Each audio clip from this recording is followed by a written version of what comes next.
ठेले पर मिलने वाली कलेजी जिसकी खुशबू दूर दूर तक फैल जाती है। तो आज मैं आपके लिए बहुत ही मज़ेदार कलेजी की रेसिपी लेकर आई हूँ। पूरा मसाला इसके ऊपर चिपका हुआ होगा। तो कलेजी बनाने के लिए हमने एक पतीली के अंदर 3/4 कप कुकिंग ऑयल गरम कर लिया है।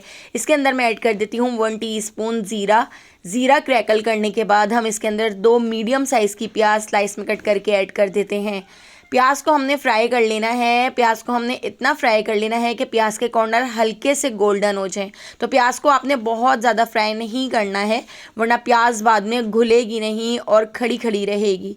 तो आपने बस प्याज को हल्का सा ही फ्राई करना है। तो देखिए इस तरह से प्याज गोल्डन सी होना शुरू हो गई है, प्याज के कॉर्नर हल्के से गोल्डन हुए हैं। तो अब हम इसके अंदर ऐड कर देते हैं कलेजी। तो मैंने यहाँ पर 700 ग्राम बीफ की कलेजी ले ली है और कलेजी को हमने इस तरह से क्यूब्स में कट कर लिया है। कलेजी ऐड करके कलेजी को हम 2 मिनट तक प्याज के साथ अच्छी तरह से भून लेते हैं, इसको फ्राई कर लेते हैं। इतना फ्राई कर लेंगे कि कलेजी का कलर चेंज हो जाए। अब हम इसके अंदर ऐड कर देते हैं लहसुन अदरक का पेस्ट। तो मैं यहाँ पर 4 टेबल स्पून लहसुन अदरक का पेस्ट ऐड कर रही हूँ। लहसुन अदरक को मैंने पानी के साथ इस तरह से पीस लिया था। अगर आपका गाढ़ा लहसुन अदरक हो तो आप 2 टेबल स्पून ऐड कर लीजिएगा। लहसुन अदरक ऐड करके हम इसको अच्छी तरह से मिक्स कर लेते हैं और 2 से 3 मिनट हम इसको लहसुन अदरक के साथ भी भून लेंगे। इस तरह से कलेजी के अंदर जितनी भी स्मेल होगी वो ख़त्म हो जाएगी। अभी आपने इसके अंदर बिल्कुल भी नमक, मसाले, टमाटर, दही वगैरह कुछ ऐड नहीं करना है। बस आपने इसके अंदर 1 ग्लास पानी ऐड करके इसको अच्छी तरह से मिक्स करके कवर करके इसको हम लो फ्लेम पर आधे घंटे के लिए छोड़ देते हैं। कलेजी को हम 80% तक गला लेते हैं। अगर आप नमक वगैरह पहले ही ऐड कर देंगे तो कलेजी बहुत हार्ड हो जाएगी, इसलिए नमक वगैरह आप आखिर में ही ऐड किया करें। तो यहाँ पर आप देखिएगा हमारी कलेजी कितनी ज़्यादा सॉफ्ट बनकर तैयार होगी। तो कलेजी हमारी 80% कुक हो चुकी है। अब हम इसके अंदर ऐड कर देते हैं टमाटर। तो मैंने यहाँ पर 2 बड़े साइज़ के टमाटर ले लिए थे। टमाटरों के छिलकों को हमने रिमूव कर दिया है। टमाटरों के छिलकों को आप ज़रूर रिमूव कीजिएगा और छोटे छोटे क्यूब्स में कट कर लीजिएगा। इस तरह से आपके जो टमाटर हैं वो पूरी तरह से कलेजी के अंदर घुल जाएंगे। ये बिल्कुल भी खड़े खड़े नज़र नहीं आएंगे, इनके छिलके नज़र नहीं आएंगे। तो देखिए टमाटर के साथ भी मैंने इसको पूरी तरह से गला लिया था। तो यहाँ पर हमारी कलेजी भी 100% कुक हो चुकी है और टमाटर भी इसमें पूरी तरह से सॉफ्ट हो चुके हैं। अब हम इसमें कुछ मसाले ऐड कर लेते हैं। तो 1/2 टीस्पून नमक ऐड कर दिया है। 1/2 टीस्पून हम इसमें हल्दी पाउडर ऐड कर देते हैं।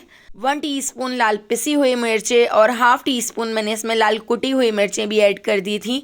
1 टीस्पून भर के पिसा हुआ धनिया ऐड कर दिया है और 1/2 टीस्पून हम इसमें कश्मीरी लाल मिर्च ऐड कर देंगे, इससे कलर बहुत ही अच्छा आएगा। अब इन मसालों को ऐड करके हमने इसको भून लेना है। हमने इसको इतना भून लेना है कि इसका सारा पानी खुश्क हो जाए, ऑयल ऊपर आ जाए और ये सारा मसाला कलेजी के ऊपर अच्छी तरह से चिपक जाए। और अब हम इसके अंदर ऐड कर देते हैं 3 टेबल स्पून दही। तो दही को हमने फेंट लिया था, लो फ्लेम करके हमने इसके अंदर दही ऐड कर दी है और दही ऐड करके दही को हम अच्छी तरह से मिक्स कर लेते हैं। 1/2 टीस्पून मैं इसके अंदर ऐड कर देती हूँ पिसा हुआ गरम मसाला।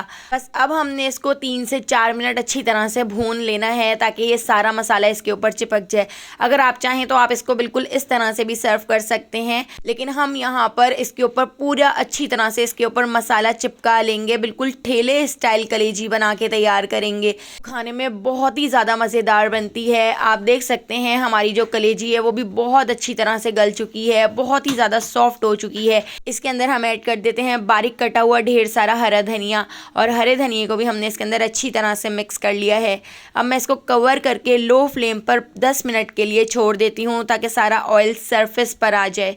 तो देखिए यहाँ पे हमारी बहुत ही सॉफ्ट, बहुत ही मज़ेदार कलेजी बनकर तैयार हो गई है। इसकी खुशबू इतनी मज़ेदार है कि दूर दूर तक फैल गई है। इतनी ज़्यादा मज़ेदार कलेजी आपने कभी ट्राई नहीं की होगी। रेसिपी पसंद आई हो तो लाइक, शेयर और सब्सक्राइब करना बिल्कुल भी मत भूलिएगा। फेसबुक या टिकटॉक पर देख रहे हैं तो मेरे चैनल को फॉलो ज़रूर कर लीजिएगा। अल्लाह हाफ़िज़।